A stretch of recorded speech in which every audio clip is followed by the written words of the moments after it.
Good morning, students of class 10. You are welcome back to the classes now.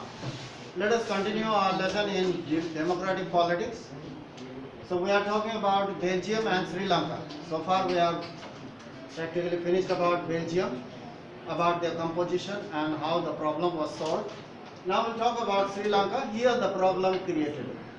So now because of the majority of Sinhala who imposed their will on the minority community of the country. So now here the minority were the Tamils, comprising 18%, 7% Christians. They were minorities and they were suppressed by the policies, government policies, who always favored the majority. Now we'll talk about, there are 5 points over here. The democratically elected government. Actually, though the country was ruled by majority, the representatives, naturally it is natural that the majority of the people will have more representatives and naturally they will form the government. So democratically elected government adopted means followed measures, certain steps to set up or establish Sinhala supremacy. So they have imposed the policies, whatever policies that favored the Sinhala. So in 1956 an act was passed, a law was formed and it was passed, imposed to recognize Sinhala as the only official language, ignoring Tamil.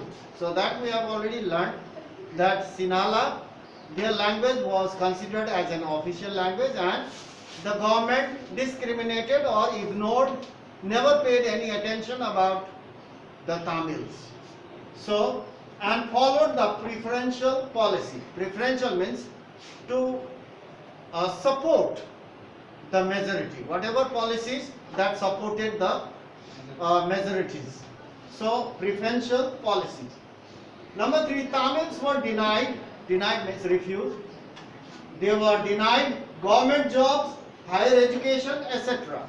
All kinds of facilities were denied. So in this way the government followed the policy of difference. Tamils began to feel that the 18% Tamils, whether it is Sri Lankan Tamils or Indian Tamils, Tamils began to feel that they are alienated, separated or cut off from their native place, homeland, jobs, everything or facilities. They have been cut off or separated. So in this way they began to feel that in our home we became homeless. So they began to feel that. By 1980, many political organizations were formed in Sri Lanka. So during 1980s, now the tension started growing more and more. So, and many political organizations were formed and demanded an independent Tamil elim in north and eastern part of Sri Lanka, because Tamils, they resided or lived in the northern part of Sri Lanka and eastern part of Sri Lanka, as we have already seen in the map. So they wanted a separate state, independent state.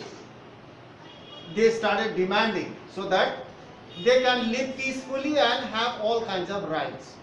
So in this way, the distrust means misunderstanding, they never trusted each other.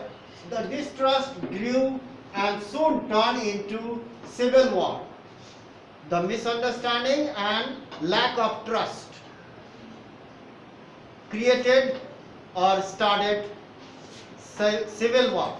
They began to fight among themselves. The people within the country, they began to fight.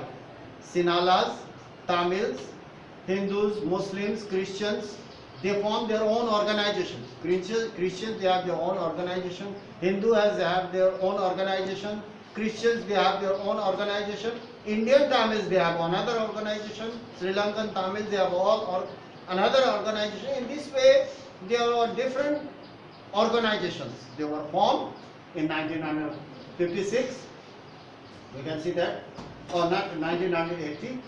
So different organizations were formed and they began to fight against the Sinalas, the majorities. So in this way civil war broke out. As a result, thousands of people were killed from both the communities, from the Tamils, from the Sinalas.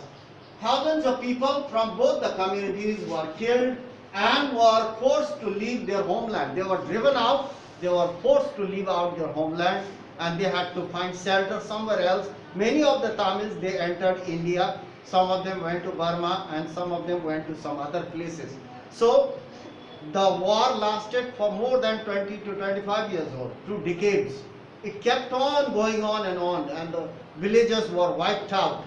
So bloodshed and disturbance created because of this differential in power sharing or differential in the policies formed by the majority government. So in this way, we'll continue more about just an information, because before this civil war or before this Sinalas became the supremacy after independence in 1948, Sri Lanka has had a very strong economy.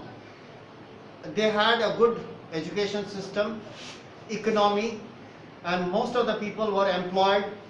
So they were quite strong, economically strong, you can say that, well developed.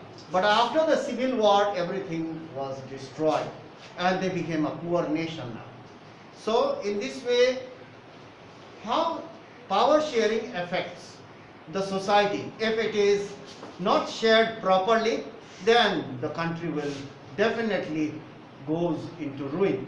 So in this way, we have learned about Sri Lanka and Belgium. Now, the problem how was solved in Belgium we have already learned, and how the problem was created in Sri Lanka, that also we have understood. So that's all for today. We'll continue some more in our next class. So that's all for today. Thank you very much for your presence and your attention, as well as your attention.